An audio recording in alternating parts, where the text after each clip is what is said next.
প্রিয় আমার নবম শ্রেণীর ছাত্রছাত্রী ভাই বোনেরা, দেখো কদিন পরে তোমাদের হতে চলেছে নবম শ্রেণীর সেকেন্ড সামেটিভ পরীক্ষা। তো আমি তোমাদের একটা ভূগোলের কোশ্চেন পেপার দিচ্ছি, 3টে থেকে 4টি সেট দেবো। এই 3টে থেকে 4টি সেট যদি তুমি দেখে যেতে পারো তাহলে কিন্তু এর মধ্যে তোমার অনেক প্রশ্ন কমন বাঁধবে, হুবহু না বাঁধলে কমন বাঁধবে। কারণ তোমরা জানো ওয়েস্ট বেঙ্গল অনেক স্কুল আছে, সব স্কুলে একই রকম প্রশ্ন করে না। আর তাছাড়া একটা বিষয় তোমাদের বলছি, এর আগে কিন্তু সেকেন্ড সামেটিভ পরীক্ষা তোমাদের 40 মার্কের হতো। এবার 40 নম্বরের প্রশ্নের প্যাটার্নটা তোমাদের চেঞ্জ হতে পারে। আমি কিন্তু তোমাদের আগে ভাগে বলে দিচ্ছি, যেহেতু এখনো তোমাদের পরীক্ষা শুরু হয়নি, অনেকদিন টাইম আছে। 40 মার্কের এবার প্রশ্নপত্র নাও হতে পারে, এর বেশি নম্বরে হতে পারে। সেটা এক একটা স্কুল, যেহেতু বোর্ডের থেকে কিছু নির্দেশ আছে, কিন্তু কোন স্কুল সেটা মানবে, কোনো কোনো স্কুল সেটা এবার থেকে চালু করছে, কোনো কোনো স্কুল এর পরের বছর থেকে চালু করবে। তো সেটা তোমরা একটুখানি দেখে নেবে।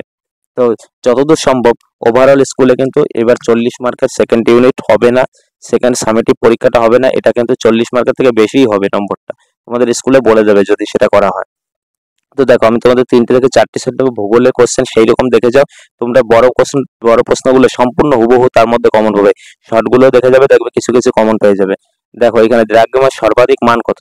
আর একটা কথা বলি, এইখানে যে উত্তরগুলোর পাশে হয়তো দাগ পড়েছে, অর্থাৎ যেগুলো দাগ আছে এগুলো কিন্তু তোমরা দাগ ধরবে না, কারণ হচ্ছে এইভাবে ব্যাচে পরীক্ষা নেওয়া হয় এবং সেইগুলো ছাত্রছাত্রীদের দাগায়। তো তাদের কোশ্চেন থেকেই তোমাদের করানো, এই কারণে তাহলে কি বুঝতে পারবে যে আমার ব্যাচে কোনভাবে নেওয়া হয় সেইভাবে। এবার এর মধ্যে যেটা সংশয় বা কনফিউশন সেটা আমি বলেছি, ভারতের সাতপুরা, এই প্রশ্নটা খুব দেয় তোমাদের। সাতপুরা একটা স্তূপ পর্বত, এটা ঠিক আছে। দেখো যেগুলো তোমাদের আসার মতো সেই প্রশ্নগুলো কিন্তু আমি বারবার বারবার তোমাদের বলে দেবো, বা কোনগুলো তোমরা করলে উপকৃত হবে সেই প্রশ্নগুলো।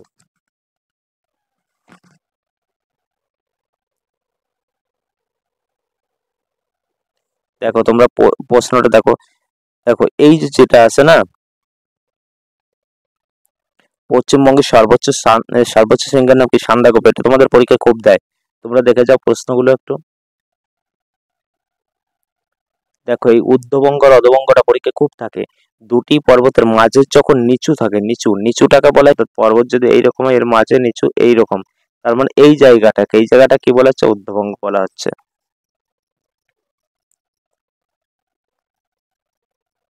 আর পর্বত যার মধ্যে দিয়ে যায়, অর্থাৎ পর্বত যার মধ্যে যায় তাকে বলে উপত্যকা। তাহলে ভালো করে দেখবে, দুটি পর্বতের মাঝে নিচু স্থান আর হচ্ছে যে পর্বত যেখান দিয়ে যায় তাকে বলে উপত্যকা। এই উপত্যকার ঊর্ধ্ববঙ্গের মধ্যে গরমিল কিন্তু তোমাদের হয়, খুব ভালো করে দেখবে। দেখো প্যানজিয়া কি, প্যানতালাস কি, খুব ভালো করে পড়বে। শস্যের দ্বারা জমি আচ্ছাদনকে কি বলে? পশ্চিমবঙ্গের শরৎকালে যে ঝড় হয় তার নাম কি?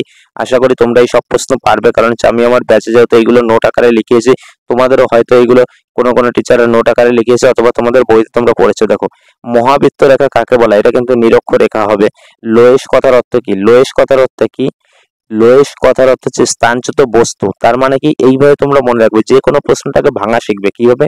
লোয়েশ, মনে করো লোয়ে যুক্ত এসো, তার মানে এক জায়গা থেকে নিয়ে অন্য জায়গা কি? মরুভূমির বালি এক জায়গা থেকে অন্য জায়গায় উড়ে গিয়ে যেটা জমা হয় তাকে বলে লোয়েশ সমভূমি, তারভূমির বালি। আর এই লোয়েশ সমভূমি কথার অর্থ হচ্ছে স্থানচ্যুত বস্তু। তারপরে দেখো জনঘনত্ব অনুসারে ভারতে পশ্চিমবঙ্গের স্থান কত? সত্য মিথ্যা নিরূপণ। পেডোজেনেসিস হলো মাটি ক্ষয়ের একটি প্রক্রিয়া। উত্তরবঙ্গের নদীগুলো বন্যা প্রবণ হয় কেন? মনে রাখবে প্রবণটা বা কি খরস্রোতা কেন? মনে রাখবে যেসব নদী বরফ গলা জলে পুষ্ট হয় সেই সব নদীতে প্রচুর জল থাকে, সারা বছর জল থাকে এবং সেইখানে নদীর বন্যা হয় এবং তাকে নিত্যবহ বলা হয়। এইভাবে তুমি একটা দিয়ে অনেকগুলো মনে রাখতে পারো। গ্রিনিচের সময়ের তুলনায় ভারতীয় প্রমাণ সময় এগিয়ে থাকে কেন? অথবা প্রতিপাদ স্থান বলতে কি বোঝো? অভিসারী পাত সীমানাকে ধ্বংসকারী বলে কেন? খুব মোস্ট ইম্পর্টেন্ট এবারে পরীক্ষার জন্য। পামির মালভূমিকে পৃথিবীর স্বাদ বলে কেন? এটাও মোস্ট ইম্পর্টেন্ট। ধাপ চাষ আর ঝুম চাষ দুটো খুব ভালো করে পড়বে, এর মধ্যে তোমাদের পরীক্ষায় থাকবে। চলে আসো এরপরে দেখো, আন্তর্জাতিক তারিখ রাখার প্রয়োজনীয়তা কি? অক্ষরেখার 3টি বৈশিষ্ট্য খুব ভালো করে পড়বে। তারপর হচ্ছে দাক্ষিণাত্য মালভূমিকে ডেকানটেরা বলে কেন? মানব জীবনের উপর পর্বতের প্রভাবটা গুরুত্বপূর্ণ। জলবায়ুর সঙ্গে আবহবিকারের সম্পর্ক কি? পশ্চিমবঙ্গের পর্যাল মৃত্তিকার বৈশিষ্ট্য উল্লেখ করো। এরপরে চলে আসবে, এরপরে দেখবে।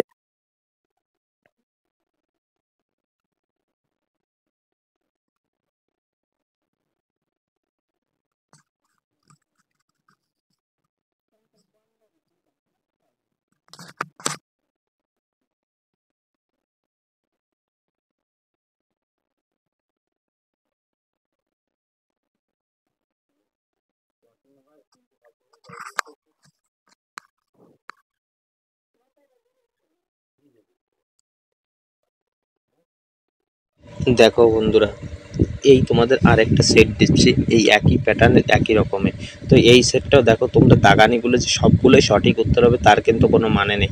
কারণ হচ্ছে আমি পরীক্ষার অনেকই আগে ব্যাচে এই ধরনের প্রশ্ন করে ছাত্রদেরকে পরীক্ষা নিই। সেই ছাত্রদের সামনে যখন প্রশ্নগুলো দেওয়া হয় তারা তাদের ইচ্ছামতো প্রশ্নগুলো দাগায়, মানে যেটা সঠিকভাবে সঠিক সেই সঠিকভাবে তারা দাগাতে চায়, কিন্তু তার মধ্যে তো দাগানোগুলো তাদের কিছু না কিছু ভুল যায়।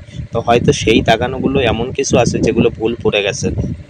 তো এগুলো তোমরা শুধু জাস্ট প্রশ্নের প্যাটার্নটা দেখে নাও কোনগুলো। আর উত্তর যদি তোমাদের একান্ত মনে হচ্ছে না তোমরা পার্সোনাল দরকার, তাহলেই কমেন্টে লিখে পাঠাও, তখন আমি উত্তর বলে দেবো। বারবার তোমাদের একই কথা রিকোয়েস্ট করছি, যেগুলো এমসিকিউ আছে ওই এমসিকিউর উত্তরগুলো তোমরা কিন্তু সঠিকটা ধরবে না। ওর মধ্যে কিছু কিছু আছে সঠিক, কিছু কিছু আছে ভুল। সুতরাং তোমরা নিজেরা বিচার করবে। কারণ তোমরা অনেকেই পুরোপুরি কথাটা আমার শোনো না, ভিডিওটা দেখো না, তখনই কমেন্ট করে এই উত্তরটা ভুল আছে, এই উত্তরটা ভুল আছে। সেটা তো আমি বলেই দিচ্ছি যে যেহেতু ছাত্রছাত্রীরা পরীক্ষা দিয়েছে তারা ভুল ভ্রান্তি করে সেগুলো। আমি কিন্তু তোমাদের উত্তর বলছি না, বা যদি তোমাদের উত্তর প্রয়োজন হয় তখন তোমরা কমেন্টে বলে তখন বলে দেবো। কারণ আমি তোমাদের দেখাচ্ছি কোন কোন বড় প্রশ্নগুলো কোন চ্যাপ্টার থেকে আসবে, কোনগুলো গুরুত্বপূর্ণ।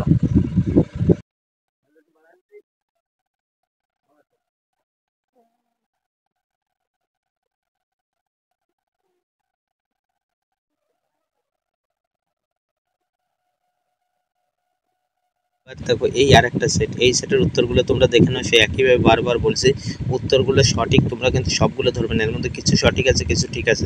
যেহেতু ছাত্রছাত্রীরা দাগিয়েছে, তোমাদের যদি কনফিউশন থাকে তবেই আমাকে কমেন্ট করো।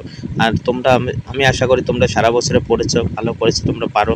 তোমরা শুধু দেখে নাও প্রশ্নের প্যাটার্নটা, আর বড় প্রশ্ন মানে যেগুলো বড় প্রশ্ন হয় সেগুলো তোমরা বুঝে উঠতে পারো না অনেকে কোন ধরনের হয় বা কোনগুলো, সেই প্রশ্নগুলো দেখে নাও। এই যে তিনটে সেট দিলাম না, এই তিনটে সেট থেকে তুমি যদি সমস্ত প্রশ্ন দেখে যেতে পারো, আমি আশা করছি তোমার পরীক্ষা নিশ্চিত খারাপ হবে না, খুব ভালো হবে। কারণ সারা বছরে তুমি না পড়লে এখন থেকে এই কয়েকটা প্রশ্ন পড়ে যাও, দেখো ঘুরে ফিরে তোমাদের প্রশ্ন এর মধ্যেই থাকবে, এর মধ্যেই তুমি কমন পেয়ে যাবে।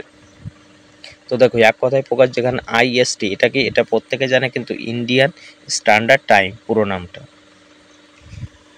দেখো এইখানে যেটা আছে ঝাড়খণ্ডের রাজধানীর নামে, এটা পরীক্ষায় দেয়, এটা হচ্ছে রাঁচি, তোমরা অনেকেই পারবে। তারপর দেখো অঙ্কটা খুব ভালো করে করবে, এই কারণে সেকেন্ড সামিটিভে যেমন আসছে তোমাদের থার্ড এক্সাম অর্থাৎ ফাইনাল বা অ্যানুয়ালি এক্সামে কিন্তু এই একটা অঙ্ক দিয়ে থাকবে যে কলকাতার অক্ষাংশ, ওইটা দিয়ে এরকম একটা অঙ্ক। মহীঘাত তত্ত্ব বা জিও সাইক্লোন কি পারবে তোমরা। গ্রস্ত উপত্যকা কাকে বলে, যে কোনো পর্বত যখন চলতে চলতে শুরু করে মাঝখানে বসে পড়ে তখন তাকে বলে গ্রস্ত উপত্যকা। নগ্নিভবন মানে কি, পরেরটা আছে নগ্নিভবন মানে মনে রাখবে যে কোনো কিছু নগ্ন মানে উলঙ্গ বা খুলে যাওয়া। তারপর পেঁয়াজ যেমন খুলে যায় না এক একটা করে চাংড়া চাংড়া খোসা, ঠিক তেমন তাকে বলে নগ্নিভবন। পরেরটা অক্ষরেখা দীর্ঘায়নের পার্থক্য পড়বে। তারপর আন্তর্জাতিক তারিখের সর্বোচ্চ, এটা দেখবে। অধিকাংশ মানুষ সমভূমিতে বসবাস করে, কারণ তোমরা জানো প্রত্যেকেই সমভূমি মানে সমান, সেইখানে চাষবাস ভালো। দেখো আমার প্রিয় ভাই বোনেরা, তোমাদের আমি এই আরেকটা সেট দিলাম, ওই একই প্যাটার্নের কিন্তু আমি রেখেছি, যেহেতু আমার অনেক দিন আগে এগুলো পরীক্ষা নেওয়া হয়ে গেছে। কিন্তু তোমাদের স্কুলে পরীক্ষার এখন নম্বরটা বাড়াবে, তো সেহেতু তোমাদের প্রশ্নের চাপটা তো সে একই চাপটা থাকছে, কিন্তু প্রশ্নের মানটা বাড়াবে, আর নইলে কী করবে নম্বরটা বাড়িয়ে দেবে, এই হচ্ছে ব্যাপার। তো তোমরা দেখে নাও এখানে দেখো একটা প্রশ্ন দাগানো নেই, মানে এইরকম একটা হওয়ার কথা হয়েও হয়নি, এরকম একটা ব্যাপার। তো দেখো সমস্ত প্রশ্নগুলো তোমরা পারবে, যেটা কনফিউশন সেটাই একমাত্র আমি তোমাদের বলে দিচ্ছি। দেখো তোমরা শুধু দেখতে লাগো যে কোন প্রশ্ন কোথা থেকে নেওয়া হয়েছে, কেমন কি প্রশ্নের মানটা করেছে। দেখো পরে আছে 4টি প্রশ্নের উত্তর দাও, মানে এক একটার মার্ক হচ্ছে 2 করে। এইখানে তুমি পড়বে পঞ্জিত ক্ষয় কাকে বলে, জ্বালামুখ কি, পামিরকে পৃথিবীর স্বাদ বলে কেন। এবার তোমরা ভাবতে পারো একই প্রশ্ন 2-3 জায়গায় এসছে কেন। হ্যাঁ ইম্পর্টেন্ট প্রশ্ন তো, সেহেতু কি বিভিন্ন জায়গায় এটা রিপিট হয়েছে। তো এইখানে তারপর দেখো বাজাদা কি, দুর্গাপুরকে ভারতের রোড বলে কেন, মানব জীবনে ঋতু পরিবর্তনের প্রভাব লেখো, পৃথিবীর অধিকাংশ মানুষ সমভূমিতে বসবাস করে কেন, খাদ্য প্রক্রিয়াকরণ শিল্পের সমস্যাগুলো কি, মাটির সংরক্ষণ উপায়, দাক্ষিণাত্য মালভূমিকে ডিকান্টার বলে কেন। এই কয়েকটা পড়ে যাও, এখান থেকে তুমি 3 থেকে 4টে প্রশ্ন কমন পাবেই পাবে। তারপর দেখো পশ্চিমবঙ্গের পর্যটন শিল্পের উন্নতি। দেখো একদম শেষে একটা গুরুত্বপূর্ণ প্রশ্ন, ভঙ্গিল পর্ব সৃষ্টির কারণ ও বৈশিষ্ট্য, এটা পরীক্ষায় থাকে বলে আমি অ্যাড করে দিলাম।